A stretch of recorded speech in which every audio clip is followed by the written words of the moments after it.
Assalamualaikum warahmatullahi wabarakatuh. Subhanahu wa ta'ala berfirman di dalam Al-Quran surah ke-9 At-Taubah di ayat 36. A'udzu billahi minasyaitonir rajim. Inna iddatash syuhuri 'indallahi 12 syahran fi kitabillah yauma khalaqas samawati wal ard minha arba'atun hurum. Sungguh jumlah bulan yang ditetapkan oleh Allah Subhanahu wa taala di dalam kitabnya sejak mula penciptaan langit dan bumi berjumlah 12 bulan dalam setahun. Di antara 12 bulan itu ada 4 yang ditetapkan oleh Allah sebagai bulan hurum. Bulan hurum adalah bulan-bulan tertentu yang dijelaskan oleh Nabi SAW dari jumlah 4 bulan tadi. Dalam riwayat sahabat Ibnu Abbas radhiyallahu taala anhuma menyampaikan Nabi SAW menegaskan talata mutawaliyat, 3 dari 4 itu berada berurutan, yaitu Dzulqa'dah bulan ke-11, Dzulhijjah bulan ke-12, dan Al-Muharram bulan yang pertama. Sedangkan 1 dari 4 itu terpisah berada pada posisi yang ke-7, yaitu bulan Rajab. Rajab Mudhar ma baina Jumadah wa Sya'ban. Dan yang keempat adalah bulan Rajab yang terurut pada urutan bulan ke-7 dalam tahun Hijriyah yang diagungkan oleh suku Mudhar pada saat itu dan berada di antara bulan Jumadah dan bulan Sya'ban.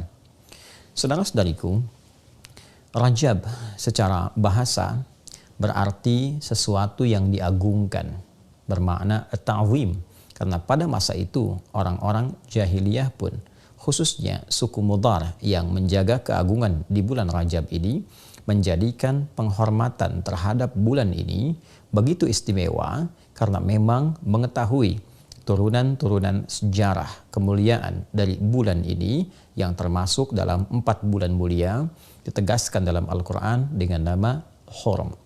Bulan Hurum, bulan yang sangat dihormati, bulan yang terjaga dari segala nilai-nilai keburukan, bulan yang terjaga dari segala tindakan-tindakan kontraproduktif, perilaku-perilaku maksiat. Bahkan untuk menjaga kemuliaan bulan ini pun sejahiliyah-jahiliyahnya umat di masa lalu, mereka tetap menghormati bulan ini dengan mengadakan perdamaian di antara suku-suku yang bertikai. Mereka sepakat tidak berselisih di bulan ini, tidak berperang di bulan ini, dan berusaha untuk mengevaluasi kegiatan-kegiatan sehingga melahirkan harmoni dalam konteks kehidupan sosial. Karena itu, Allah Subhanahu wa taala memberikan keutamaan-keutamaan yang ditegaskan dalam Al-Quran, juga dijelaskan oleh Nabi SAW dalam tatanan-tatanan hadis beliau. Fala tazlimu fihinna anfusakum. Maka bila telah masuk di bulan-bulan mulia itu, Allah menegaskan pesan yang kuat kepada kita, jangan sampai kita berbuat zalim di bulan-bulan itu. Pemaknaan ini diterangkan oleh sahabat mulia Ibnu Abbas radhiyallahu taala anhuma, seakan memberikan kesan kepada kita menurut beliau sang penafsir Al-Quran yang dikukuhkan oleh Nabi SAW bergelar Turjumanil Quran. Beliau menegaskan di bulan itu adalah bulan tempat berlatih kita menunaikan amalan-amalan mulia, menjauhi perbuatan-perbuatan yang kontraproduktif, yang dengan penegasan ayat ini memberi kesan orang yang meningkatkan ibadah, mengukir perbuatan mulia, maka akan dilipat gandakan pahalanya. Seperti halnya orang yang sengaja berbuat maksiat, maka berlipat pula dosa untuknya. Karena ayat Al-Quran tegas mengatakan dalam bentuk larangan, fala tazlimu fihinna anfusakum. Jangan sekali-kali kalian berbuat zalim pada diri kalian di bulan-bulan yang dimaksudkan. Untuk itu, para ulama menghimpun petunjuk-petunjuk dari Rasulullah SAW terkait dengan keutamaan bulan mulia ini, khususnya Rajab yang kini tengah kita berada di permulaannya. Di antara kemuliaan yang dimaksudkan, banyak iringan-iringan amal soleh yang mungkin kita bisa kerjakan. Karena ayatnya, hadisnya tidak merinci Apa saja yang bisa dikerjakan, ini memberikan petunjuk yang umum untuk dilakukan.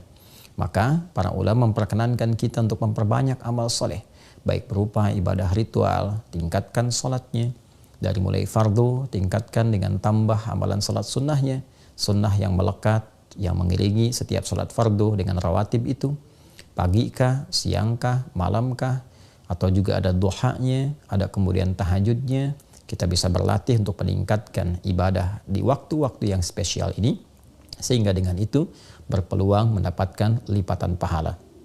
Pun demikian, kita mencoba juga meningkatkan amalan lewat harta misalnya. Ada jalan melalui harta dengan bersedekah, dengan infak, atau dengan pengetahuan, share pengetahuan.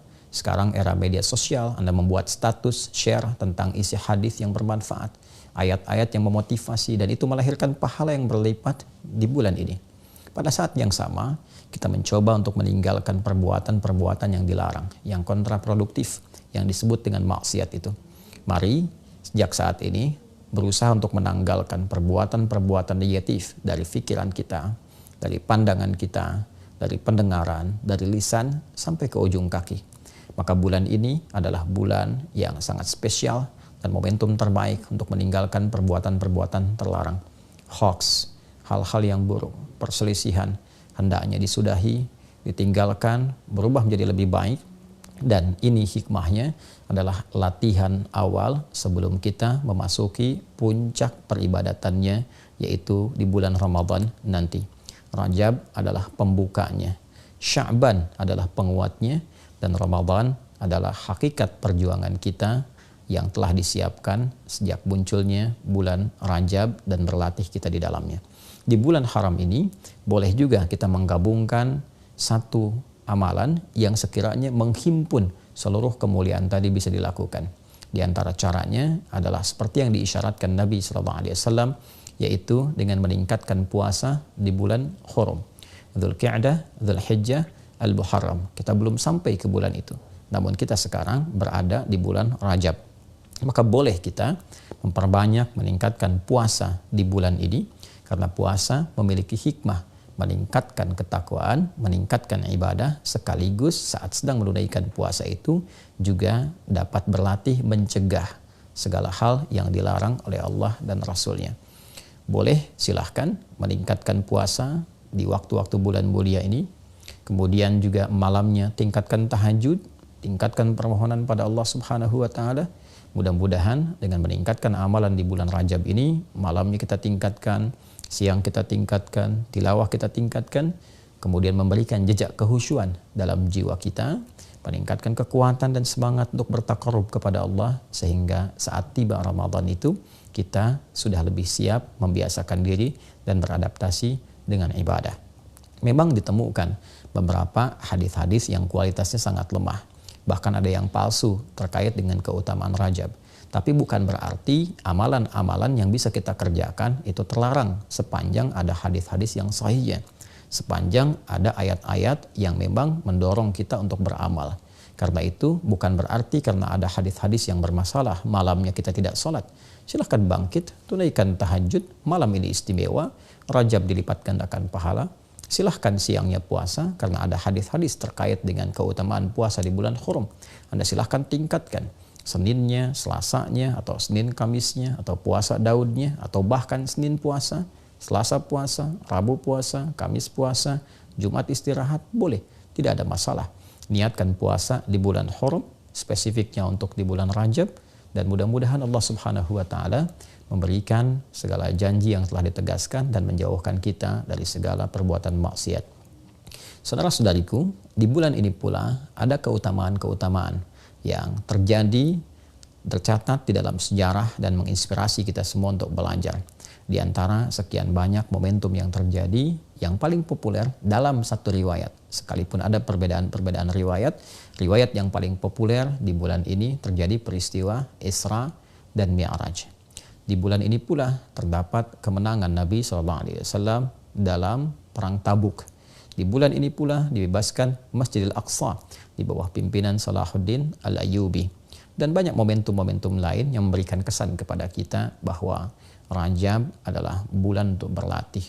bulan untuk mendapatkan kemenangan yang hakiki, dan yang lebih penting lagi sebagai bulan pengantar pada kehusyuan dan kesiapan menerima anugerah terbesar dari Allah Subhanahu wa taala yang akan dibuka kelak pada gerbang pintu Ramadan. Semoga Allah Subhanahu wa taala memberkahi kita di bulan Rajab ini, memberikan kekuatan untuk beramal, memberikan pengantar kepada bulan Sya'ban, dan memberikan kebahagiaan dengan menyampaikan kita kepada bulan Ramadan yang akan datang menjelang dalam hitungan waktu yang bisa kita titi dari saat ini sesuai dengan ajal yang telah Allah tetapkan. Semoga kita dikuatkan, semoga diridhai, diberkahi, dirahmati, dan dimuliakan oleh Allah Subhanahu wa taala. Allahumma taqabbal minna innaka antas sami'ul alim wa tub 'alaina innaka antat tawwabur rahim. Barik lana fi hadha asy-syahr ya arhamar rahimin wa ballighna fi Ramadan ya rabbal alamin kama tuhibbu wa tarda. Wa sallallahu ala sayyidina Muhammad wa ala alihi wa sahbihi ajma'in. Wa akhiru da'wana subhanakallahumma wa bihamdika asyhadu an la ilaha illa anta nastaghfiruka wa natubu ilaik. Wassalamu alaikum warahmatullahi wabarakatuh.